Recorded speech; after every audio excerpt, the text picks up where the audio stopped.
எனக்கு புடிச்ச மாதிரி எனக்கு ஒரு லைஃப் பார்ட்னர் வேணும் அப்படின்னு கேட்கறதுல ஒண்ணும் தப்பு இல்ல. ஆனா, இந்த வீடியோவ ஹைப் பண்ணிட்டு, இந்த சேனல சப்ஸ்கிரைப் பண்ணிட்டு பார்க்க தொடங்குங்க. ஒரு மேரேஜ் பண்ணிக்கணும், இல்ல யாரையாவது லவ் பண்ணணும்னா, இவ்ளோ எக்ஸ்பெக்டேஷன்ஸ் வைக்கிறது. அவங்க அழகா இருக்கணும், கலரா இருக்கணும், மூக்கு இப்படி இருக்கணும், கண்ணு இப்படி இருக்கணும், புருவம் இப்படி இருக்கணும், தலை முடி இப்படி இருக்கணும், இவ்வளோ ஹைட் இருக்கணும், இவ்வளோ வெயிட் இருக்கணும். இது மாரி பிசிக்கல் அப்பியரன்ஸ் பத்தி ஒரு லிஸ்ட். அதுக்கப்புறம் அவங்க வேலைக்கு போகணும் அப்படின்னும்போது, அவங்க வேலைக்கு போகணும். அது இந்த இடத்துல தான் போகணும். இந்த ஊர்ல தான் போகணும். இந்த கம்பெனில தான் அந்த வேலைக்கு போகணும். இவ்ளோ சம்பளம் இருக்கணும். இந்த மாரி ஒரு ஜாபோட ஒரு பொசிஷன்ல அவங்க இருக்கணும். டெசிக்னேஷன். அதே மாரி அவங்களுக்கு கீழ இவ்ளோ பேர் வேலை செய்யணும். அந்த கம்பெனியில வந்து ஒரு பெரிய ஒரு ஓனர்ஷிப்போ, இல்ல பார்ட்னர்ஷிப்பாவோ அந்த மாதிரி இருக்கணும். இது மாரி அவங்க ஜாப பத்தி ஒரு பெரிய லிஸ்ட். அதுக்கப்புறம் அவங்க கேரக்டரிஸ்டிக்ஸ். அவங்க இந்த கெட்ட பழக்கம் இருக்கக்கூடாது, அந்த கெட்ட பழக்கம் இருக்கக்கூடாது. அடுத்த பெண்கள் கூட பழகக்கூடாது, அடுத்த ஆண்கள் கூட பழகக்கூடாது. அவங்க ஃபேமிலியில அவங்க அப்பா, அம்மாவ எல்லாத்தையும் விட்டுட்டு வந்துரணும். ஃபேமிலி பூரா விட்டுட்டு வந்துரணும். தனி குடித்தனதா இருக்கணும். இந்த மாதிரி வாழக்கூடிய ஒரு நிலைய பத்தி ஒரு எக்ஸ்பெக்டேஷன். அதே மாரி அவங்க கேரக்டரிஸ்டிக்ஸ் எப்போ எப்படி இருந்தாலும் எனக்கு தான் சப்போர்ட் பண்ணணும். நான் எப்படி இருந்தாலும் எனக்கு வந்து அவங்க அட்ஜஸ்டபிளா இருக்கணும். நான் சொல்றதெல்லாம் கேட்கணும். எனக்கு அடங்கி இருக்கணும். எனக்கு ஹெல்ப்ஃபுல்லா இருக்கணும். என்ன வந்து தாங்கணும். இந்த மாதிரி சொல்லிக்கிட்டே போகலாம். இந்த மாரி ஏதாவது ஒரு ஸ்பெசிஃபிக் பெர்சன் அட்ராக்ட் பண்ணணும். மேரேஜுக்காகவோ, லவ்வுக்காகவோ வரவங்க இவ்ளோ எக்ஸ்பெக்டேஷனோட என்னோட கிளாஸ்ல வந்து ஜாயின் பண்றாங்க. நான் கேட்கறது ஒரே விஷயம் தான். நீங்க லா ஆஃப் அட்ராக்ஷன் யூஸ் பண்றீங்க. உங்களுக்கு இந்த மாரி எக்ஸ்பெக்டேஷன்ஸ்லாம் இருக்குது. தப்பில்ல. ஆனா, ஃபர்ஸ்ட் லா ஆஃப் அட்ராக்ஷன்னா என்னான்னு புரிஞ்சுக்கோங்க. ஏதோ பேங்க்ல ஏதோ போட்டு வச்சிருக்கிற மாதிரியும், அத போய் நம்ம வந்து இதுன்னு சொல்லி நம்ம எழுதி குடுத்தா அவங்க டக்கு டக்குன்னு நம்மளுக்கு குடுக்குற மாதிரியும், இல்ல கடையில ஏதோ ஒரு பொருள் விக்கிற மாரி, காசு குடுத்தா உடனே அந்த பொருள் நம்மளுக்கு கிடைக்குதுல்ல. அது மாதிரி லா ஆஃப் அட்ராக்ஷன் ஒர்க் ஆகாது. நம்ம அட்ராக்ட் பண்றது, நம்மளோட பவர வச்சு தான் நம்ம அட்ராக்ட் பண்றோம். அப்ப நம்ம ஒரு விஷயத்த அட்ராக்ட் பண்றோம்னா, அது நம்ம அந்த விஷயத்துக்கு தகுதியானவர்களா நம்மள மாத்தும்போது, நம்ம எந்த விஷயத்த எக்ஸ்பெக்ட் பண்றோமோ, அந்த விஷயமாவே நம்ம மாறும்போது, நம்ம அத அட்ராக்ட் பண்றோம். இதுதான் கான்செப்ட். இப்போ நீங்க எக்ஸ்பெக்ட் பண்ண அந்த லிஸ்ட் பெரிய லிஸ்ட் போகுதுல்ல, அந்த லிஸ்ட் மாரிலாம் ஃபர்ஸ்ட் நீங்க இருக்கீங்களான்னு பாருங்க. ஃபர்ஸ்ட் அப்பியரன்ஸ் பத்தி சொல்றீங்க. ஓகே. இப்படி அழகா இருக்கணும், அப்படி அழகா இருக்கணும்னு சொல்லி நம்ம எக்ஸ்பெக்ட் பண்றோம். தப்பில்ல. பட் அதே மாதிரி நம்மளும் அழகா இருக்கிறோமா? அப்படிங்கிறத பாருங்க. ஏன்னா நீங்க அழகா இருக்கிற ஒருத்தர வந்து எக்ஸ்பெக்ட் பண்றீங்க அப்படின்னா, அந்த அழகா இருக்கவங்களும், அவங்கள விட இன்னும் நல்லா அழகா இருக்கணும் அப்படிங்கிறவங்கள தான் அவங்க சூஸ் பண்ணுவாங்க. அவங்களுக்கும் ஒரு எக்ஸ்பெக்டேஷன் இருக்கும்ல. அப்போ அந்த இடத்துல அவங்க நம்மள சூஸ் பண்ற மாதிரி நம்ம இருக்கோமா? அப்படிங்கிறத பார்த்துட்டு, அனலைஸ் பண்ணிட்டு, அப்புறம் அந்த ஆசை வேணுமா? வேணாமா? அப்படிங்கிறத நீங்க டிக் பண்ணணுமா? இல்ல எரேஸ் பண்ணி விடணுமா? அப்படிங்கிறத பாருங்க. 2வது அவங்க ஜாப். இப்போ ஒரு விஷயத்த வந்து ஓரளவுக்கு கேட்கலாம். ஆனா, ஒட்டுமொத்தமா ஃபுல்லா ஒரு பெரிய லிஸ்ட்டே உட்டா எப்படி? ஒரு விஷயத்த நம்ம அட்ராக்ட் பண்றதுக்கே ஒரு 2 மாசம், 3 மாசம் ஆகும். ஏன்னா, அந்த விஷயமாவே நம்ம மாறி, நம்ம அது பிரபஞ்சத்துக்கிட்ட நம்ம வந்து வைப்ரேஷன் மூலியமா சொல்லி, அப்புறம் அது புரிஞ்சு நம்மளுக்கு அது மேனிஃபெஸ்ட் ஆகும். ஒண்ணு மட்டும் புரிஞ்சுக்கோங்க, ஒரு விஷயத்த நம்மளுக்காக வேணும்னு நம்ம மேனிஃபெஸ்ட் பண்றதே ரொம்ப கஷ்டமா இருக்கிற இந்த ஒரு நிலையில, நம்ம அடுத்தவங்களுக்காக நம்ம மேனிஃபெஸ்ட் பண்றோம். அவங்க அப்படி இருக்கணும் அப்படின்றது நம்மளோட கண்ட்ரோல்லயே இல்ல. இன்னொருத்தரோட ஒரு நிலை. அப்படி இருக்கும்போது, இன்னொருத்தர பத்தி நம்ம மேனிஃபெஸ்ட் பண்ணும்போது, அது அவ்ளோ சீக்கிரம் நடக்காது. அப்போ ஒவ்வொரு சின்ன சின்ன நீங்க விஷ் வைக்கிறதுமே பார்த்தீங்கன்னா, ஒவ்வொரு விஷுக்கும் 3 மாசம், 4 மாசம், 6 மாசம், 3 மாசம், 6 மாசம், 1 வருஷம்னு இழுத்துட்டு போயிட்டே இருக்கும். அந்த அளவுக்கு வெயிட் பண்ணி ஒவ்வொரு விஷயமா நீங்க அவங்களுக்காக அட்ராக்ட் பண்ற அளவுக்கு உங்ககிட்ட ஃபர்ஸ்ட் ஏஜ் இருக்கான்னு பாருங்க. நீங்களே இப்பதான் ஒரு 35 இயர்ஸ்ல நீங்க வந்து கிளாஸ்ல ஜாயின் பண்ணி எனக்கு ஒரு லவ் வேணும், ஒரு மேரேஜ் வேணும்ன்ட்டு வரீங்க அப்படின்னா, இன்னும் ஒரு என்ன 40 வயசு வரைக்கும் உட்காந்துக்கிட்டு அவங்கள பத்தி இதெல்லாம் பிரபஞ்சத்திட்ட சொல்லி, சொல்லி அவங்க மூக்கு இப்படி இருக்கணும், அந்த மாதிரி எனக்கு பெர்சன் வேணும், அந்த மாதிரி எனக்கு அட்ராக்ட் பண்ணி குடுங்க. அவங்களுக்கு ஜாப் இப்படி இருக்கும், இந்த சேலரி வேணும், அது வேணும், இது வேணும்னு நீங்க ஒவ்வொரு விஷயமா ஒவ்வொரு கிரைட்டீரியாவா போடும்போது, ஒவ்வொரு விஷயக்கும் அதுக்கு தகுந்த டைம் அண்ட் எனர்ஜி எல்லாமே நம்ம செலவிடுற மாதிரி இருக்கும். அப்புறம் தான் நம்மளுக்கு அந்த விஷயம் கிடைக்கும். அப்போ நீங்க பார்த்துக்கோங்க, அவ்வளோ ஏஜ் நம்மகிட்ட ஃபர்ஸ்ட் இருக்கா அப்படின்னு. அப்புறம் அந்த கேரக்டரிஸ்டிக்ஸ். ஒரு ஜாப் அப்படின்னாலும், ஒரு கேரக்டரிஸ்டிக்ஸ் அப்படின்னாலும், ஓரளவுக்கு நம்ம கேட்கலாம். சரியா?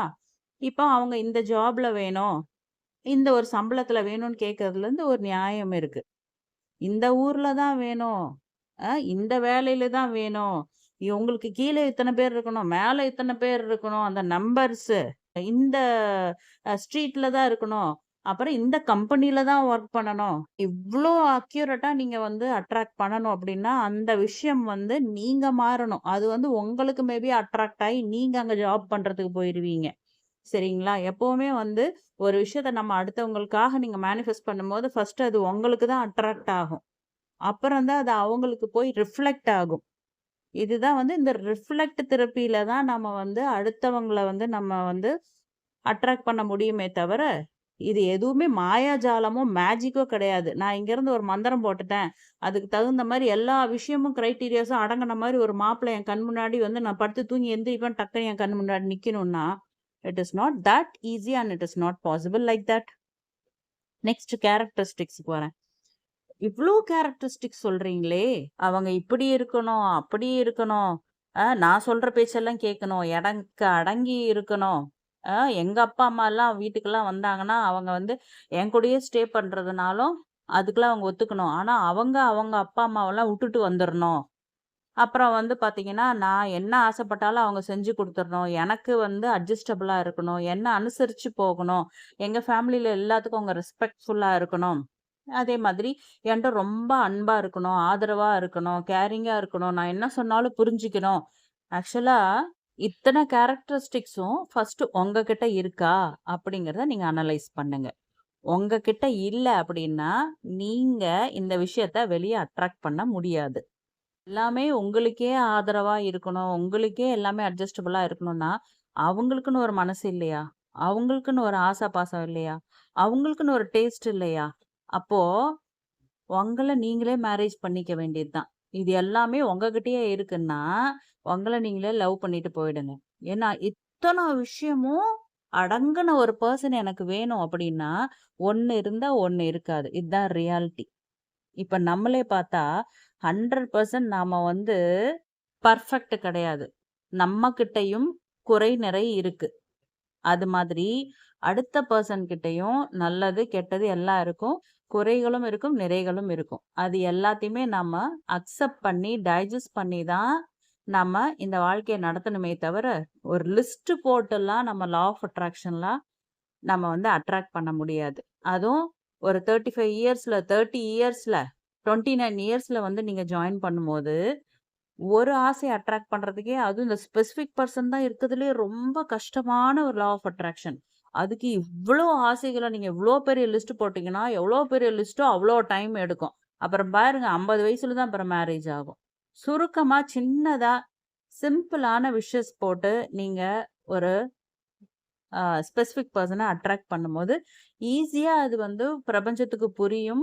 ஈஸியா சீக்கிரமா அது கிடைக்கிறதுக்கு வாய்ப்பு இருக்கு. ஃபர்ஸ்ட்டு ஆசைகளை குறைக்கிறதுக்கு ட்ரை பண்ணுங்க. எவ்ளோ சிம்பிளா, எவ்ளோ கம்மியான சின்ன ஆசையா இருக்கோ, அவ்ளோ சீக்கிரம் நம்மளுக்கு அந்த ஆசை வந்து நடக்கும். பெரிய பெரிய ஆசையா போடும்போது, அவ்ளோ டைம் எடுக்கிறதுக்கு வாய்ப்பு இருக்கு. சின்னதா ஒரு குட்டியா ஒரு பெட்ரூமோ, பாத்ரூமோ, இல்ல பூஜை ரூமோ கட்டுறதுக்கு நம்மளுக்கு எவ்வளோ நாள் தேவைப்படும்? ஒரு 1 வீக், ஏன் 1, 2 டேஸ்ல கூட நம்மளால கட்டிற முடியும். ஆனா ஒரு தாஜ்மஹால் கட்டணும்னா எவ்வளோ டைம் எடுக்கும்? அப்படிதான் சொல்றேன். ஸோ, அடுத்தவங்க கிட்ட என்னென்னலாம் நீங்க எக்ஸ்பெக்ட் பண்றீங்களோ, ஃபர்ஸ்ட்டு அந்த விஷயங்கள்லாம் உங்களுக்குள்ளார நீங்க வளர்த்துங்க. அப்புறம் உங்கள பார்த்து அட்ராக்ட் ஆயி வரவங்க, ஆட்டோமேட்டிக்காவே நீங்க எக்ஸ்பெக்ட் பண்ற மாதிரி அவங்க இருப்பாங்க. ஸோ, இது வந்து ஒரு பிரதிபலிப்பு தான். அதுதான் லா ஆஃப் அட்ராக்ஷன். நீங்க என்னவா இருக்கீங்களோ, அத தான் நீங்க வெளிய அட்ராக்ட் பண்ணுவீங்க. இப்போ இன்னொரு ஆங்கிள்ல நீங்க யோசிச்சு பாருங்க. நீங்க ஒவ்வொரு விஷயத்துக்கும் எவ்வளோ பெரிய லிஸ்ட் குடுத்து, இந்த மாரி வேணும், அந்த மாரி வேணும்னு ஒரு லிஸ்ட் குடுத்துருக்கீங்களோ, அந்த ஒவ்வொரு கிரைட்டீரியாவும், ஒவ்வொரு விஷயமும் நமக்குள்ள இருக்கான்னு அனலைஸ் பண்ணி, சப்போஸ் இல்லன்னா, அத நமக்குள்ளார வர வச்சு, நம்ம அது மாரி மாறுறதுக்கு, நமக்கு ஃபர்ஸ்ட்டு எத்தன டைம் ஆகும்னு பாருங்க. அப்போ நம்மளாலேயே நம்ம விருப்பப்படுற அந்த விஷயங்கள் எல்லாத்தையும் நம்மளுக்குள்ளார கொண்டு வந்து, நம்ம அதுவாக மாறுறதுக்கு எவ்ளோ பயிற்சி தேவைப்படும், எவ்ளோ நம்மளுக்குள்ளார முயற்சி தேவைப்படும், எவ்ளோ நம்மளுக்குள்ளார செல்ஃப் கண்ட்ரோல், மைண்ட் கண்ட்ரோல் தேவைப்படும், எவ்ளோ நம்ம சேஞ்ச் ஆக வேண்டியிருக்கும். அப்புறம் தான் நம்ம ஆசைப்படுற மாதிரி நம்மளாலேயே ஃபர்ஸ்ட்டு இருக்க முடியும். அப்ப நீங்க யோசிச்சு பாருங்க. இவ்ளோ பெரிய பெரிய லிஸ்ட் குடுக்குறோமே, இது மாதிரி அடுத்தவங்க மாறியோ அ அடுத்தவங்க இந்த மாரி எல்லா விஷயங்களும் இருக்கிற மாரி ஒரு ஆளு வேணும் அப்டின்னா, அது எவ்ளோ ஒரு கஷ்டமான விஷயங்கிறத ஃபர்ஸ்ட்டு யோசிங்க. ஸோ நம்ம ஆசைப்படலாம். ஆனா விரலுக்கேத்த வீக்கம் வேணும். அதாவது நம்மளால எவ்ளோ முடியும்? அத தான் நம்ம அட்ராக்ட் பண்ண முடியும். இத்தன விஷயங்கள உங்களுக்குள்ளார கொண்டு வரதுக்கு வெறும் பயிற்சி, முயற்சி, உங்களோட ஹார்ட் ஒர்க் மட்டும் இருந்துட்டா போதாது. சப்கான்ஷியஸ்லி ஃபுல்லா நம்மளே ரீப்ரோகிராம் ஆகும்போது தான், ஒரு சேஞ்ச் நம்மளுக்குள்ளார கொண்டு வர முடியும். அப்போ இன்னொருத்தருக்குள்ளார அந்த மாரி ஒரு சேஞ்ச கொண்டு வரணும்னா, அது இன்னும் எவ்வளோ பெரிய விஷயம்னு யோசிக்கணும். இன்னொரு ஆங்கிள்ல பார்த்தா, நம்மளோட வாழ்நாள அடுத்தவங்களுக்காக செலவிடுறோம். அவங்க இப்படி இருக்கணும், இப்படி உட்காரணும், இப்படி எந்திரிக்கணும், அவங்க அப்படி இருக்கணும், இந்த மாரி அழகா இருக்கணும், இந்த மாரி பேசணும், இந்த மாரி சிரிக்கணும், அவங்க வந்து எனக்காக இத விட்டு குடுத்துட்டு போகணும், இந்த மாரி அட்ஜஸ்ட் பண்ணணும், அப்படி அட்ஜஸ்ட் எல்லாமே அடுத்தவங்களுக்காக நீங்க மேனிஃபெஸ்ட் பண்றீங்க அப்படின்னும்போது, அந்த அளவுக்கு உங்களோட எனர்ஜி அடுத்தவங்க மேல நீங்க செலுத்துவீங்க. அப்போ உங்களோட வாழ்நாள்ல அவ்ளோ டைம் நீங்க அவங்களுக்காக குடுக்குறீங்க அப்படின்னு அர்த்தம். அந்த அளவுக்கு அவங்க ஒர்த்தான்னு ஃபர்ஸ்ட்டு பாருங்க. அப்படி நீங்க சப்போஸ் நீங்க ஆசைப்பட்ட மாதிரியெல்லாம் ஒரு பெர்சன் அமைஞ்சுட்டாங்க. ஓகே. லா ஆஃப் அட்ராக்ஷன் மூலியமா யாரோ ஒரு பெர்சன நீங்க சூஸ் பண்ணி இந்த மாதிரி விஷயங்கள்லாம் அவங்களுக்குள்ளார போட்டு நீங்க திணிச்சு, அவங்கள மாத்தி நீங்க அட்ராக்ட் பண்ணினாலோ, இல்ல புதுசா ஒரு பெர்சன் கிட்ட இத்தன விஷயங்களும் நீங்க வந்து இருக்கிற மாதிரி நீங்க அட்ராக்ட் பண்ணி, அது கிடைச்சாலுமே, அவங்க அதே நிலையில வாழ்நாள் பூரா இருப்பாங்க அப்படின்னு சொல்ல முடியாது. ஏன்னா, நம்ம எல்லாருமே எனர்ஜி பாடிஸ் தான்.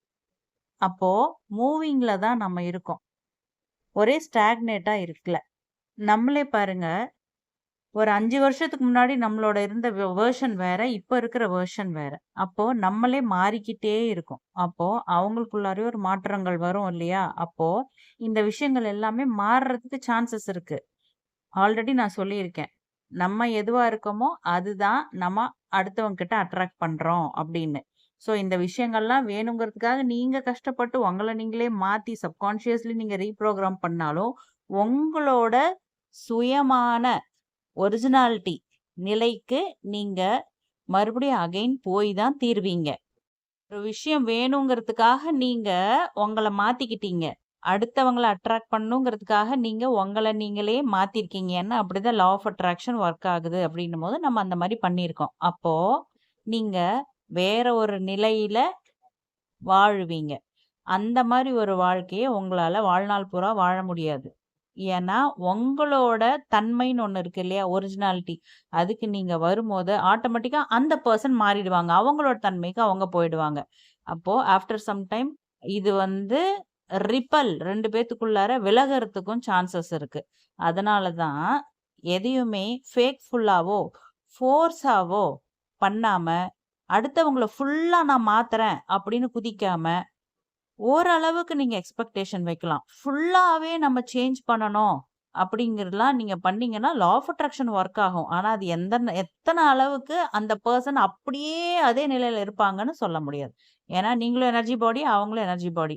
இன்னைக்கு நீங்க சிரிச்சுக்கிட்டு இருக்கீங்க, நாளைக்கு அழுவுறீங்க, கொஞ்ச நாள் கழிச்சுட்டு ஒரு சேடா இருக்கீங்க. ஓகே. மாறிக்கிட்டே இருக்கு நம்ம எமோஷன்ற மாரி அவங்களுக்கும் அந்த எனர்ஜி பாடிஸ்ன்றனால அவங்களும் மாறிக்கிட்டே இருப்பாங்க. ஏன்னா this is law of attraction, this is universe, and we all are energy bodies, and this will happen like this only, and we have to accept. இப்ப நம்ம கன்க்ளூஷன் பார்ட்டுக்கு வந்திருக்கோம். என்ன கன்க்ளூஷன் அப்படின்னா, ரொம்ப பெரிய பெரிய ஆசைகள் வைக்காம, சின்னதா ஆசைகள வைங்க.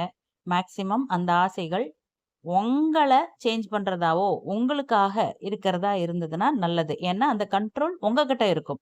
அடுத்தவங்கள சேஞ்ச் பண்றேன், அடுத்தவங்களுக்காக நான் மேனிஃபெஸ்ட் பண்றேன் அப்படின்னு பண்ணும்போது, அந்த கண்ட்ரோல் நம்மகிட்ட இல்லாம இருக்கும்போது, அவங்க சீக்கிரமா சேஞ்ச் ஆகுறதுக்கும் சான்சஸ் இருக்கு. அப்படியே அவங்க ஸ்டே ஆகுறதுக்கும் சான்சஸ் இருக்கு. ஏன்னா, லா ஆஃப் அட்ராக்ஷன் நம்ம பண்ணும்போதே பார்த்தீங்கன்னா, நெறைய ப்ரொசீஜர்ஸ் இருக்கு. Law of attraction life coach அப்படின்னு ஒரு விஷயம் கிளாஸஸ் நடந்துகிட்டு இருக்கு. உங்களுக்கு விருப்பம்னா, நீங்க அதுல வந்து ஜாயின் பண்ணி கூட நீங்க கிளாஸஸ் மூலமா ஸ்பெஷலா என்னென்ன மாரி ப்ராப்ளம்ஸ்ங்கிறத நீங்க டிஸ்கஸ் பண்ணி, அதுக்குண்டான சொல்யூஷன்ஸ், ஹோம் ஒர்க்கு, கிளாஸஸ்ல மெடிடேஷன் இதெல்லாம் நீங்க வந்து அட்டெண்ட் பண்ணி கூட உங்களோட ஸ்பெசிஃபிக் பெர்சன அட்ராக்ட் பண்றதுக்கு நீங்க ட்ரை பண்ணலாம். பட் நான் ஜென்யூனா நீங்க என்னென்ன மாரி பண்ணணும், பண்ணக்கூடாதுங்கிறது ஒரு ஐடியா உங்களுக்கு பேசிக் நாலேட்ஜ் வேணும் இல்லையா? அதுக்காக தான் நான் இந்த வீடியோவ போட்டிருக்கேன். எஸ் லாவண்யா டைரக்டர் அப்படின்னு இன்னொரு சேனல் இருக்கு. அதுதான் மெயினான சேனல். அதுல லா ஆஃப் அட்ராக்ஷன் பத்தி, யுனிவர்ஸ் பத்தி, நம்ம மேனிஃபெஸ்டேஷன் பத்தி நெறைய வீடியோஸ் இருக்கு. நீங்க அந்த சேனலையும் ஃபாலோ பண்ணிக்கோங்க. அதே மாரி இந்த சேனலையும் நீங்க ரிலேஷன்ஷிப் ப்ராப்ளம்ஸ்க்காக நீங்க ஃபாலோ பண்ணிக்கோங்க. கிளாஸஸ் வேணும்னா வந்து ஜாயின் பண்ணுங்க. இந்த நம்பருக்கு WhatsAppல மெசேஜ் மட்டும் பண்ணுங்க. கால் பண்ணாதீங்க. இன்னும் சப்ஸ்கிரைப் பண்ணாதவங்க பண்ணிக்கோங்க. ஏன்னா இந்த மாதிரி யூஸ்ஃபுல்லான வீடியோஸ் உங்களுக்கு எப்பவுமே கிடைச்சுக்கிட்டே இருக்கும். நன்றி, வணக்கம்.